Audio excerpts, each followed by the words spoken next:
السلام علیکم دوستو، میں ہوں محمد اشفاق کھوکر اور آپ دیکھ رہے ہیں ہمارا یوٹیوب چینل TLP اسلام آباد۔ دوستو، آپ کو ایک ایسی ویڈیو بتانے جا رہا ہوں کہ جس سے آپ کو پتہ چلے گا یہ ہم مسلمان ہیں، پاکستان میں رہ رہے ہیں اور لبیک یا رسول اللہ کا نعرہ لگاتے ہیں، اور ہم پر یہ شیلنگ کی گئی، اور یہ شیلنگ انڈیا کی طرف سے نہیں یا کسی غیر مسلم کی طرف سے نہیں، بلکہ یہ جو اپنے ریاست مدینہ کے جو مستری ہیں ان کی طرف سے یہ شیلنگ ہم پر کی گئی۔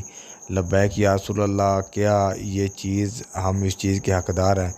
آپ دیکھیں، آپ یہ ویڈیو کی شیلنگ کا اندازہ دیکھیں، کس طرح ہمارے پاس شیلنگ کی گئی، کس طرح نہتے کارکنوں پر انہوں نے یہ شیلنگ کی۔ اتنی زبردست قسم کی شیلنگ، اللہ تعالیٰ سے مجھے امید ہے کہ انشاءاللہ العزیز اللہ تعالیٰ ضرور یہ جواب دہ ہوں گے، اور انشاءاللہ ان کا انجام بہت برا ہونے والا ہے۔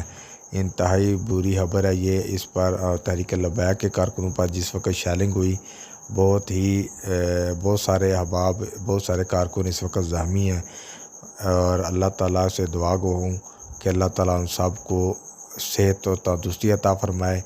جو شہید ہو گئے ہیں اللہ تعالیٰ انہیں جنت الفردوس میں اعلیٰ مقام عطا فرمائے، اور یہ ریاست مدینہ کے ٹھیکیدار، ریاست مدینہ کے مستری کو اللہ تعالیٰ ہدایت نصیب فرمائے۔